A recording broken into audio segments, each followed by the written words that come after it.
Manasye berumur 12 tahun pada waktu ia menjadi raja, dan 55 tahun lamanya ia memerintah di Yerusalem.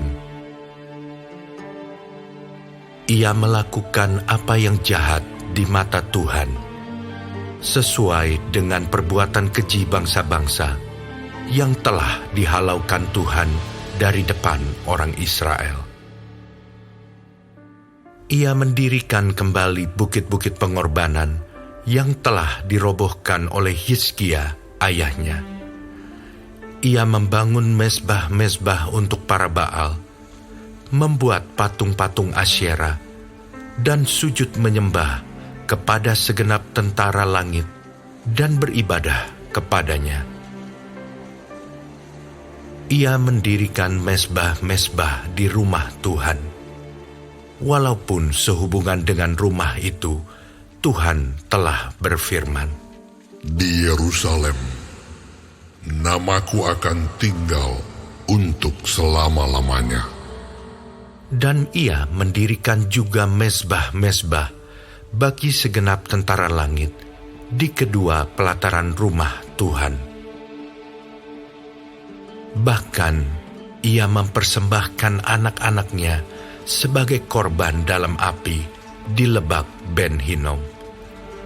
Ia melakukan ramal, telaah, dan sihir, dan menghubungi para pemanggil arwah dan para pemanggil roh peramal. Ia melakukan banyak yang jahat di mata Tuhan, sehingga ia menimbulkan sakit hatinya. Ia menaruh juga patung berhala yang telah dibuatnya dalam rumah Allah, walaupun Allah telah berfirman kepada Daud dan kepada Salomo anaknya, "Dalam rumah ini dan di Yerusalem, yang telah kupilih dari antara segala suku Israel, aku akan menaruh namaku untuk selama-lamanya.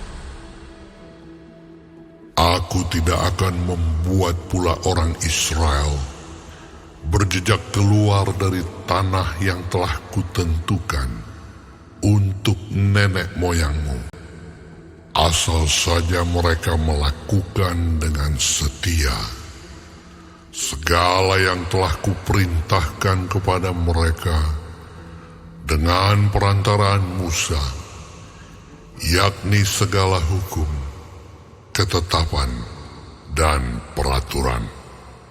Tetapi Manasye menyesatkan Yehuda dan penduduk Yerusalem, sehingga mereka melakukan yang jahat lebih daripada bangsa-bangsa yang telah dipunahkan Tuhan dari depan orang Israel. Kemudian berfirmanlah Tuhan kepada Manasye dan rakyatnya, tetapi mereka tidak menghiraukannya. Oleh sebab itu, Tuhan mendatangkan kepada mereka panglima-panglima tentara Raja Asyur yang menangkap Manasye dengan kaitan, membelenggunya dengan rantai tembaga, dan membawanya ke Babel. Dalam keadaan yang terdesak ini, ia berusaha melunakkan hati Tuhan Allahnya. Ia sangat merendahkan diri di hadapan Allah nenek moyangnya dan berdoa kepadanya. Maka Tuhan mengabulkan doanya dan mendengarkan permohonannya. Ia membawanya kembali ke Yerusalem dan memulihkan kedudukannya sebagai raja. Dan Manasye mengakui bahwa Tuhan itu Allah. Kemudian ia mendirikan tembok luar pada kota Daud, di sebelah barat Gihon, di lembah, sampai dekat pintu gerbang ikan mengelilingi Ofel. Tembok itu dibuatnya sangat tinggi. Ia menempatkan juga panglima-panglima perang di tiap kota kubu di Yehuda. Ia menjauhkan allah-allah asing dan berhala dari rumah Tuhan, juga segala mezbah yang didirikannya di atas gunung rumah Tuhan dan di Yerusalem, dan membuangnya keluar kota. Ia menegakkan kembali mezbah Tuhan, mempersembahkan korban keselamatan dan korban syukur di atasnya, menyerukan kepada Yehuda untuk beribadah kepada Tuhan Allah Israel. Walaupun demikian, rakyat masih mempersembahkan korban di bukit-bukit pengorbanan, tetapi hanya kepada Tuhan Allah mereka. Selebihnya dari riwayat Manasye, doanya kepada Allahnya, dan ucapan-ucapan para pelihat yang berkata-kata kepadanya dengan nama Tuhan Allah Israel, sesungguhnya semuanya itu terdapat dalam riwayat raja-raja Israel. Doanya dan pengabulan doanya, segala dosa dan ketidaksetiaannya, semua tempat di mana ia telah membangun bukit-bukit pengorbanan, serta mendirikan tiang-tiang berhala dan patung-patung sebelum ia merendahkan diri. Sesungguhnya, semuanya itu tertulis dalam riwayat para pelihat. Kemudian Manasye mendapat perhentian bersama-sama dengan nenek moyangnya, dan ia dikuburkan di dalam istananya.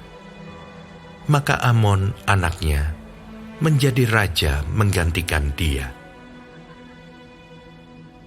Amon berumur 22 tahun pada waktu ia menjadi raja, dan 2 tahun lamanya ia memerintah di Yerusalem.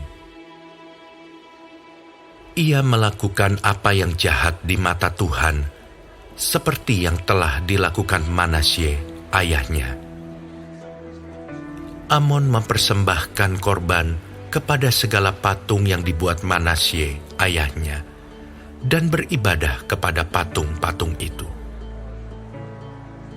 Tetapi ia tidak merendahkan diri di hadapan Tuhan, seperti Manasye ayahnya merendahkan diri.